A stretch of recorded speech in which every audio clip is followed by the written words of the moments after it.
जय हिंद, नमस्कार दोस्तों। स्वागत है आप सभी का एकेएस सिविल एकेडमी के यूट्यूब चैनल पर। तो दोस्तों, क्रांति बैच की जो शुरुआत है वो अपने आप में ही एक बहुत ही ऐतिहासिक शुरुआत है यूट्यूब जैसे प्लेटफॉर्म के ऊपर, क्योंकि एमपीपीएससी प्री 2025 के अंदर वो सारी चीजें जो आप मेरे द्वारा बताई गई बुक लिस्ट से कवर नहीं कर पाओगे, वो सारी चीजें इस क्रांति बैच में आपको कवर करवाई जा रही हैं। जी हां दोस्तों, मैं वापस रिपीट करना चाहूंगा आपकी याददाश्त के लिए कि मैंने जॉब करने वाले जो एस्पिरेंट्स होते हैं उनको कैसे तैयारी करनी है प्री 2025 की, और जो फुल टाइम स्टडी कर रहे हैं उनके लिए भी मैंने एक डिटेल्ड वीडियो डाला हुआ है ऑलरेडी, और उम्मीद करता हूं आप में से काफ़ी सारे लोग ऑलरेडी उस वीडियो को देख चुके हैं। और अगर आपने अभी तक नहीं देखा है तो आप हमारे यूट्यूब चैनल पर जाइए और वीडियोस वाले सेक्शन में थोड़ा सा नीचे स्क्रॉल करिएगा तो आपको वीडियो मिल जाएगी कंप्लीट एमपीपीएससी प्री 2025 8 महीने की स्ट्रेटेजी विद बुक लिस्ट के साथ। परंतु उस बुक लिस्ट में आपको एक विचित्र सोर्स वाली कैटेगरी दी थी, और लगातार वही विचित्र सोर्स मैं क्रांति यूट्यूब बैच में कवर करवा रहा हूं, क्योंकि वो विचित्र सोर्स अगर आप कवर करने जाओगे तो आपका काफी सारा समय दोस्तों रिसर्च करने में और मटेरियल ढूंढने में और उसके बाद उसको समझने में काफी सारा समय आपको हो जाएगा वेस्ट। अब तक 15 लेक्चर्स इस क्रांति यूट्यूब बैच में अपलोड हो चुके हैं, और आज ये 16वां लेक्चर है क्रांति यूट्यूब बैच का, और आज एक बिल्कुल नए सिलसिले की शुरुआत होने वाली है।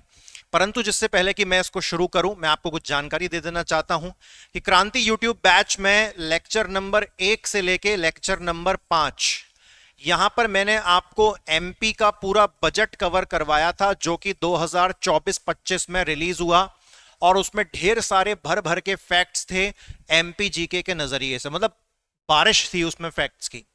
उसके बाद दोस्तों हमने आपको लेक्चर नंबर 6 से लेके लेक्चर नंबर 14 तक, जी हां, लेक्चर नंबर 6 से लेके लेक्चर नंबर 14 तक हमने आपको टोटल 9 लेक्चर्स के अंदर पिछले 12 महीने की एमपी गवर्नमेंट की जो संदेश मैगजीन आती है हमने वो आपको पूरी कवर करवा दी, और यहां से आपके बहुत सारे एमपी जीके के फैक्ट्स, यहां पर भी फैक्ट्स की बहुत बारिश एमपी जीके से संबंधित, ये भी हमारा हो गया। उसके बाद दोस्तों जो मैंने 15th नंबर का लेक्चर अपलोड किया था उसमें मैंने आपको मध्य प्रदेश का जो आर्थिक सर्वेक्षण होता है, इकोनॉमिक सर्वे, और वो भी कौन सा वाला, लेटेस्ट वाला, ये 2024 चल रहा है तो पिछले साल का इकोनॉमिक सर्वे लॉन्च होता है, तो 2023-24 वाला, ये मैंने आपको 15वें लेक्चर में पढ़ा दिया। इस सारी इसमें जितने भी अपडेट्स हुए थे वो इसमें आपको बताने की कोशिश कर दी पूरी। तो इस प्रकार बड़ी ही खूबसूरती से हमारे 15 लेक्चर समाप्त हुए हैं। तो अगर आप क्रांति यूट्यूब बैच को दोस्तों फॉलो करते हो तो पूरा फॉलो करिएगा, अपना एक प्रॉपर रजिस्टर मेंटेन करिएगा, और उसमें शॉर्ट में सारी वो बातें लिखिए, क्योंकि ये जो माल पानी है ना, ये आपको लास्ट मोमेंट पे दोस्तों बहुत काम आएगा, और हर बार ऐसे विचित्र किस्म के सोर्सेस से 10 से 12 क्वेश्चन फंसते ही फंसते हैं, और वो आपके सिलेक्शन को रुकवा देते हैं। आज दोस्तों हम क्या शुरू करने वाले हैं, तो आज मैं एक ऐसी चीज शुरू करने वाला हूं जो आपको यूनिट नंबर 7 में और यूनिट नंबर 9 में, जिनसे बहुत ज्यादा डर लगता है स्टूडेंट्स को, उसको मैं टैकल करूंगा। आज से मैं क्या स्टार्ट कर रहा हूं, पिछले 12 महीने की साइंस एंड टेक की करंट अफेयर्स, क्योंकि साइंस आपका कवर होता है यूनिट नंबर 7 में, और इंफॉर्मेशन टेक्नोलॉजी आपका कवर होता है यूनिट नंबर 9 में। चाहे वो कंप्यूटर से संबंधित करंट अफेयर हो या फिर वो अन्य साइंस से संबंधित करंट अफेयर हो, कंप्लीट साइंस एंड टेक की करंट अफेयर पिछले 12 महीने की उठाकर अब मैं आपको लगातार इस क्रांति यूट्यूब बैच में कवर करवाऊंगा, जिसकी शुरुआत हम आज ये 16वां नंबर के लेक्चर से दोस्तों कर रहे हैं। ठीक है, तो बहुत मजा आएगा। आइए स्टार्ट करते हैं। दोस्तों जो पहली खबर है वो यहां पर कहा जा रहा है, आपको पता ही होगा कि जो अपने इंडिया की इसरो है उन्होंने एक मिशन लॉन्च किया था 2 सितंबर 2023 को। कौन सा मिशन लॉन्च किया था? 2 सितंबर 2023 में इसरो ने दोस्तों आदित्य L1 करके एक मिशन लॉन्च किया था। आदित्य L1 जो मिशन है इसका जो उद्देश्य है वो क्या है? इसका उद्देश्य है दोस्तों सन की स्टडी करना। इसका उद्देश्य बेसिकली क्या है, सन के ऊपर नजर रखना, सन की स्टडी करना। ओके, तो रिसेंट जो इससे खबर आई थी वो क्या आई थी कि जो आदित्य L1 है वो अपनी पहली हेलो ऑर्बिट में पहुंच चुका है। तो हेलो ऑर्बिट क्या होती है वो मैं आपको अभी समझाऊंगा। आदित्य L1 लॉन्च कब हुआ था, 2 सितंबर 2023। ये बहुत इंपॉर्टेंट खबर है। आदित्य L1 को उसकी हेलो ऑर्बिट में कब डाल दिया गया था, तो 6 जनवरी 2024। अब दोस्तों ये हेलो ऑर्बिट क्या होती है वो हम समझेंगे, लेकिन उसके पहले जो लैग्रेंजियन पॉइंट्स होते हैं जिनको हम शॉर्ट में एल पॉइंट्स कहते हैं। तो ये देखिए, ये हमारा अर्थ है, ये हमारा सन है। तो अर्थ और सन के जब हम उन दोनों की पोजीशन पर देखते हैं तो हमको यहां पर एल पॉइंट्स दिखाई देते हैं, L3, L4, L1, L5 और इधर पीछे की तरफ आता है L2। आगे की तरफ आता है L1 और L3, ऊपर नीचे L4, L5 और पीछे की तरफ कौन सा आता है, L2। तो अभी अगर आप देखोगे तो ये हो गए आपके L पॉइंट्स। अब देखो यहां पर इसको कैसे समझते हैं, जैसे कि ये हमारा अर्थ है और अर्थ के पीछे ये हमारा कौन सा पॉइंट है, L2 पॉइंट है। तो जो हेलो ऑर्बिट होती है वो L पॉइंट्स के आसपास घूमती है। समझ में आई कहानी आपको? जो हेलो ऑर्बिट होती है वो L पॉइंट्स के आसपास घूमती है। जैसे कि अगर मैं L3 पॉइंट की बात करूं तो L3 पॉइंट के आसपास की ये हेलो ऑर्बिट हो गई, L4 पॉइंट के आसपास की ये हेलो ऑर्बिट हो गई, L5 पॉइंट के आसपास की ये हेलो ऑर्बिट हो गई, L1 पॉइंट के आसपास की ये हेलो ऑर्बिट हो गई और L2 पॉइंट के आसपास की ये हेलो ऑर्बिट हो गई। और इन सब में से आदित्य L1 कौन सी हेलो ऑर्बिट में घुस चुका है, तो वो है दोस्तों L2 वाली। कौन सी वाली? L2 वाली हेलो ऑर्बिट में घुस चुका है। तो हेलो ऑर्बिट एक ऐसी कक्षा है जो कि लैग्रेंजियन बिंदुओं के आसपास होती है, लैग्रेंज पॉइंट्स के आसपास होती है, चाहे वो इन पांचों में से कोई भी L पॉइंट हो। ठीक है, और जो हमारा आदित्य L1 मिशन है वो कौन से पॉइंट के हेलो ऑर्बिट में एंटर कर चुका है, L2 वाला, जो कि अर्थ के पीछे वाली साइड में देखने को मिलती है। ठीक है, बाकी इसमें कोई दिक्कत नहीं, ये दो फैक्ट मैंने आपको बता दिए। तो आदित्य L1 याद रखिएगा, हेलो ऑर्बिट क्या होती है वो याद रखिएगा, कौन सी हेलो ऑर्बिट में गया है L2 वाली में वो याद रखिएगा, इसकी लॉन्च डेट और हेलो ऑर्बिट में कब इसका प्रवेश हुआ वो याद रखिएगा। ठीक है दोस्तों, अगला देखते हैं, अगली खबर हमारे पास क्या चीज मौजूद है। थोड़ा सा इसको ऐसे कर लेते हैं। अगली खबर दोस्तों जो हमारे पास मौजूद है वो क्या है, वो एक ऐसे मिशन के बारे में है जिस मिशन का नाम है एक्सियोम 4। मिशन का नाम क्या है दोस्तों, ध्यान से सुनिएगा, मिशन का नाम है एक्सियोम 4। अब ये जो एक्सियोम 4 है ये चर्चा में क्यों आया, पहले आप सुन लीजिए। एक्सियोम 4 मिशन के अंदर जो इसरो है उसने अपने गगनयान मिशन के 2 एस्ट्रोनॉट्स को, यानी कि 2 अंतरिक्ष यात्रियों को सेलेक्ट किया है जिन्हें एक्सियोम 4 मिशन के अंदर भेजा जाएगा। वापस सुनिए, इसरो ने अपने गगनयान मिशन के कितने अंतरिक्ष यात्रियों को सिलेक्ट किया है, 2 अंतरिक्ष यात्रियों को सिलेक्ट किया है। कौन से मिशन में भेजने के लिए, एक्सियोम 4 मिशन में भेजने के लिए। ठीक है, अब ये एक्सियोम 4 मिशन है क्या, थोड़ा जरा ध्यान से सुनना। ओके, जो एक्सियोम 4 मिशन है दोस्तों ये एक प्राइवेट मिशन है, मतलब प्राइवेट कंपनी के द्वारा, अभी उसका नाम भी मैं आपको बताऊंगा। प्राइवेट कंपनी का नाम है एक्सियोम स्पेस। एक्सियोम स्पेस के अंदर बेसिकली जो इसके फाउंडर्स हैं वो पहले नासा में ऑलरेडी काम कर चुके हैं, है ना। तो ये कोई नॉर्मल प्राइवेट कंपनी नहीं कि हर कोई इसको खोल देगा। बहुत ही चुनिंदा दिमाग है इस दुनिया में जो एक प्राइवेट कंपनी, वो भी स्पेस टेक कंपनी को चला सकते हैं। फिलहाल आपको पता है ये कंपनी क्या कर रही है, जैसे हमारे पास इंटरनेशनल स्पेस स्टेशन है जो स्पेस में घूमता रहता है, तो इंटरनेशनल स्पेस स्टेशन, तो ये जो एक्सियोम स्पेस कंपनी है ये वर्ल्ड का सबसे पहला प्राइवेट स्पेस स्टेशन बनाने की प्रोसेस में लगी हुई है। और अभी फिलहाल ये जो स्पेस एक्स कंपनी है इलॉन मस्क की, उनके रॉकेट्स को यूज करके ये जो एक्सियोम स्पेस कंपनी है ये अपने मिशंस स्पेस में भेजते हैं। इलॉन मस्क की कंपनी का तो सिंपल सा काम है, वो तो रॉकेट बनाने हैं, चाहे वो सैटेलाइट ले जाने वाला रॉकेट हो या वो क्रू को ले जाने वाला, इंसानों को ले जाने वाला रॉकेट हो, उनका काम रॉकेट बनाना है। लेकिन स्पेस में जाके रिसर्च कंडक्ट करना और अपने काम को आगे बढ़ाना ये एक्सियोम स्पेस जैसी कंपनी का काम है, समझ रहे हैं। तो ये जो पूरा एक्सियोम मिशन है, अब आपको नाम से समझ में आ गया होगा ये कौन सी कंपनी का मिशन है, एक्सियोम स्पेस का मिशन है। बट दोस्तों इसमें नासा भी शामिल है, ठीक है। अब ये जो एक्सियोम स्पेस है, ये रॉकेट कौन सा यूज कर रहे हैं, तो ये स्पेसएक्स कंपनी का एक रॉकेट आता है ड्रैगन। और ये जो स्पेसएक्स कंपनी का ड्रैगन रॉकेट है, ये क्रू रॉकेट है, यानी कि लोगों को बिठा के इसमें भेजा जा सकता है। तभी तो इसरो ने अपने 2 लोग सेलेक्ट करें, अपने 2 गगनयान मिशन के एस्ट्रोनॉट्स को क्या किया है, सेलेक्ट किया है दोस्तों, ठीक है। इतना क्लियर हुआ। अच्छा, एक्सियोम 4 से पहले भी मिशन आ चुके हैं, एक्सियोम 1, एक्सियोम 2, एक्सियोम 3। तो ये मिशन का नाम आपसे पूछ सकता है। नासा इसके साथ काम कर रही है इस मिशन में। स्पेस एक्स का क्रू ड्रैगन रॉकेट यूज हो रहा है।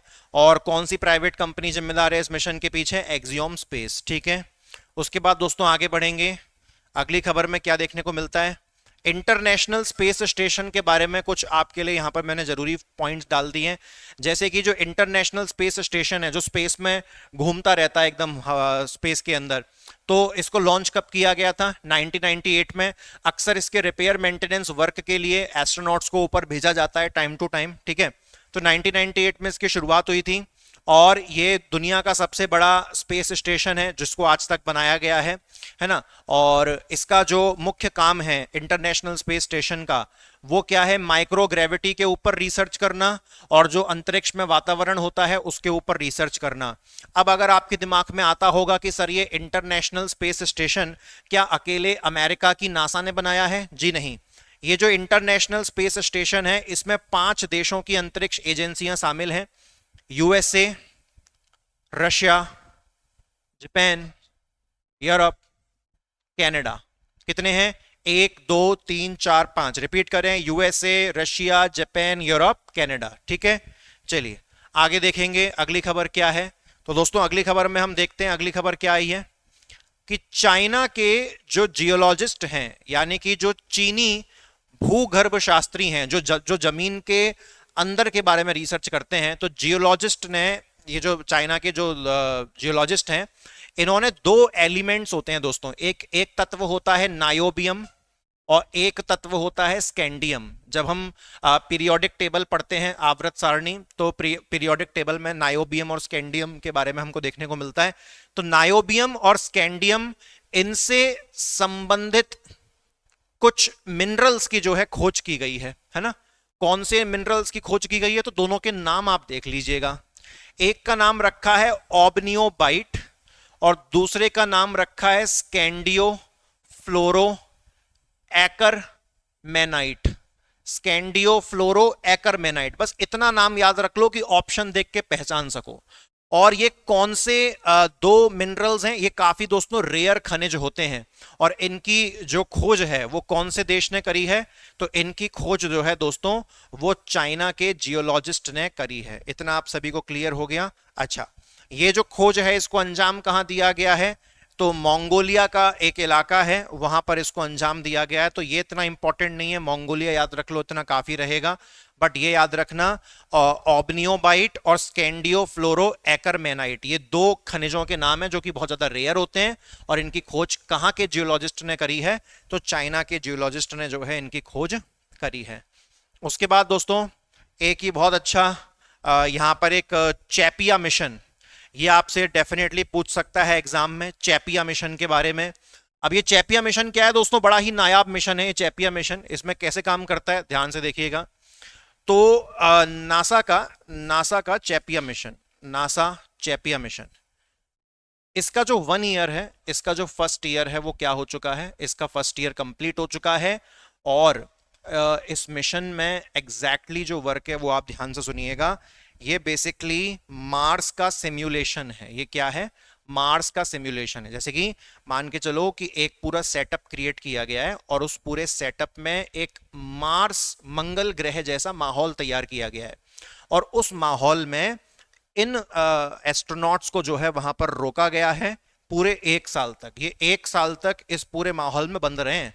यहां से तो दिख रहा है बिल्डिंग सी में एंटर कर रहे हैं, कमरा सा है, ठीक है, और अंदर पूरा मार्स जैसा माहौल बनाया हुआ है। और ये इसीलिए बनाया गया है चैपिया मिशन, ताकि मार्स पर जब इंसान जाएंगे, नासा की प्लानिंग है याद रखना 2030 तक इंसानों को मंगल ग्रह पर भेजने की प्लानिंग है नासा की। कब तक? 2030 तक। तो इंसान जब मंगल ग्रह पर जाएंगे तो उनकी बॉडी पर, उनके हेल्थ पर, उनके स्वास्थ्य पर क्या असर पड़ेगा वो जानना भी काफी जरूरी है। तो इसीलिए चैपिया मिशन बनाया गया है ना, टेक्सास नामक जगह पर। कौन सी जगह पर? टेक्सास। लोकेशन पता नहीं मैंने यहाँ पर मेंशन करी है या नहीं, लेकिन जहां तक मुझे याद आ रहा है टेक्सास में इन्होंने ये पूरा सेटअप बनाया हुआ है और वहीं पर इन लोगों को जो है रुकाया गया। और ये पूरा जो सेटअप है दोस्तों, ये 3D प्रिंटिंग से बनाया गया है। जी हाँ, 3D प्रिंटिंग की मदद से इस पूरे सेटअप को बनाया गया है। और 1 साल तक, 1 साल बाद ये मिशन जो है अब खत्म हुआ है और इसके अंदर जितने भी लोग थे, जितना भी इसके अंदर का क्रू था, वो अब 1 साल बाद बाहर आए हैं, वापस आए हैं। चैपिया मिशन की आप फुल फॉर्म देख सकते हो, crew health and performance exploration analog. यानी कि जो क्रू है उसकी हेल्थ पर क्या असर पड़ रहा है, बेसिकली पूरी जानकारी चैपिया मिशन से मिलेगी। ओके, तो ये मार्स पर गए नहीं है, मार्स जैसा माहौल इन्होंने अर्थ पर ही बना दिया है, बस वहीं पर 1 साल तक इन्होंने वैज्ञानिकों को रोक के रखा है। आगे देखेंगे दोस्तों, आगे देखेंगे अगला क्या है। हाँ अच्छा, पूरा बताया हुआ है इन्होंने। बेसिकली ये जो पूरा सेटअप तैयार किया गया है, ये 1700 स्क्वायर फुट के इलाके में पूरा सेटअप तैयार किया है और पूरा सेटअप 3D प्रिंटिंग की मदद से तैयार किया गया है। और ये जो पूरा सेटअप बनाया गया है, इसका नाम क्या रखा गया है दोस्तों? मैंने इसको हाईलाइट करके रखा है, मार्स ड्यून अल्फा। पूरे सेटअप का नाम क्या है? Mars dune alpha. और इसी के अंदर 1 साल तक जो वैज्ञानिक हैं उन्होंने रुक के देखा। जी हाँ, मैंने लोकेशन डाल दी है दोस्तों, यहाँ पर लोकेशन टेक्सास की डाली है। और ऐसा नहीं है कि चैपिया मिशन अब समाप्त हो गया, एक और चैपिया मिशन आएगा 2025 में और एक और चैपिया मिशन आएगा, वो कब आएगा? 2026 में। तो लगातार जो अंतरिक्ष यात्री होंगे उनके स्वास्थ्य पर क्या असर पड़ेगा वो हमें इस चैपिया मिशन के माध्यम से देखने को मिलता रहेगा।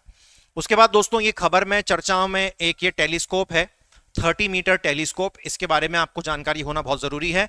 आप ये समझ लीजिए अब तक का सबसे पावरफुल टेलीस्कोप है जो धरती पर लगा हुआ है, ये समझ लो आप। बिल्कुल डीप स्पेस में झांक के देख सकता है। क्या कहा गया? इसका जो 30 मीटर टेलीस्कोप है, पहले मैं आपको इसकी फोटो दिखा देता हूं ताकि आपके दिमाग में एक चित्र ऐसा बन जाए। 30 मीटर, इसका 30 मीटर का जो है पूरा डायमीटर है ना, 30 मीटर्स का इसका पूरा क्या है?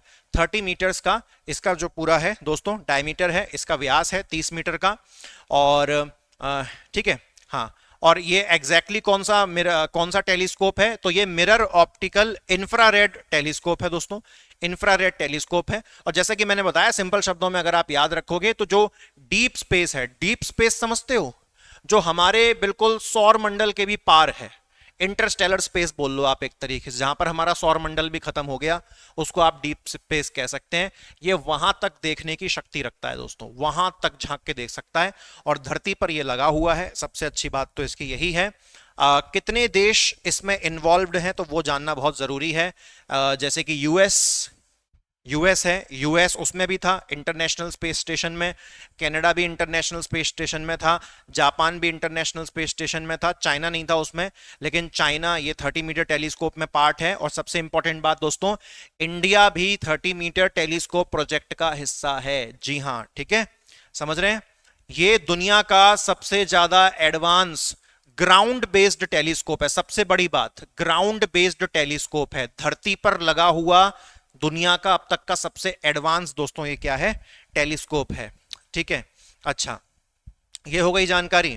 अब लोकेशन जानो कि ये टेलीस्कोप कहां पर लगाया गया है, सुनेंगे।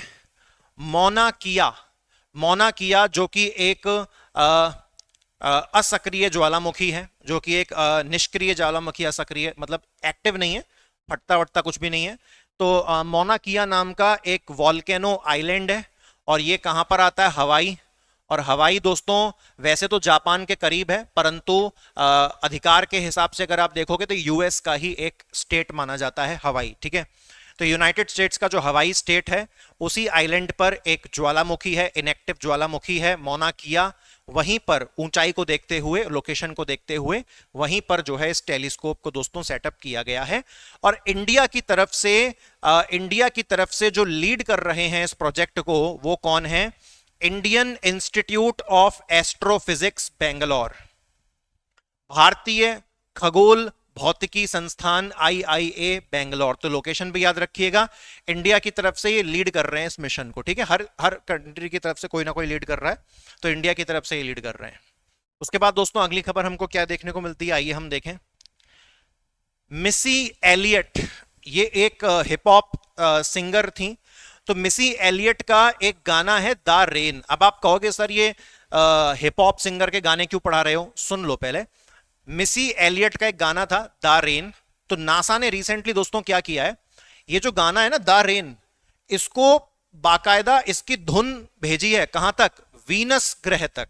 आप मान के चलिए वीनस प्लैनेट तक नासा ने इस सॉन्ग को ट्रांसपोर्ट किया है, कम्युनिकेट किया है, और मात्र कितनी देर में, मात्र 14 मिनट के अंदर। जी हां, आइए कैसे किया। नासा के पास दोस्तों एक नेटवर्क है जिसको कहा जाता है DSN। वेरी इंपॉर्टेंट दोस्तों, इसकी फुल फॉर्म पूछ ही जा सकती है। तो नासा के पास एक नेटवर्क है, डीप स्पेस नेटवर्क, जहां पर जिसकी मदद से जो नासा है वो काफी दूर तक दूसरे दूसरे प्लैनेट्स तक और प्लैनेट्स के बियॉन्ड भी सिग्नल्स को जो है भेज सकती है ना। अच्छा, नासा ने क्या पहली बार ऐसा काम किया है, जी नहीं। नासा ने 2008 में भी डीप स्पेस के अंदर, बिल्कुल दूर अंतरिक्ष के अंदर, एक और गाना था बीटल्स बैंड का, क्या गाना था, अक्रॉस द यूनिवर्स। इसको भी जो है नासा भेज चुका है। तो इस न्यूज से हम लोग क्या याद रख सकते हैं, पहले तो ये लेटेस्ट वाला द रेन मिसी एलियट का, और ये पहला हिप हॉप सॉन्ग है जिसे दूसरे प्लैनेट्स पर भेजा गया है, और मात्र 14 मिनट। और इसमें पूरी प्रोसेस में कौन सा नेटवर्क यूज किया है नासा ने, अपना DSN नेटवर्क का दोस्तों इसमें यूज किया गया है। उसके बाद दोस्तों अगली खबर देखते हैं, ये काफी इंपॉर्टेंट है। Institute of chartered accountant of India, यानी कि भारत के अंदर जितने भी CA हैं उनका जो इंस्टीट्यूट होता है ICAI, institute of chartered accountant of India. तो इन्होंने क्या किया है, इन्होंने ओपन AI किसके साथ पार्टनरशिप करी है, ओपन AI के साथ पार्टनरशिप करी है। और इन्होंने अपना बिल्कुल एक चैट GPT जैसा इन्होंने अपना एक सॉफ्टवेयर तैयार करवाया है जिसका नाम है CA GPT। क्या नाम है, CA GPT। जैसे चैट GPT है ओपन AI का, ऐसे इन्होंने ओपन AI के साथ मिलकर क्या बनाया है, CA GPT। और ये CA GPT का इस्तेमाल केवल जो ICAI के से जुड़े जो लोग हैं, जो CA हैं, बस यही लोग कर पाएंगे।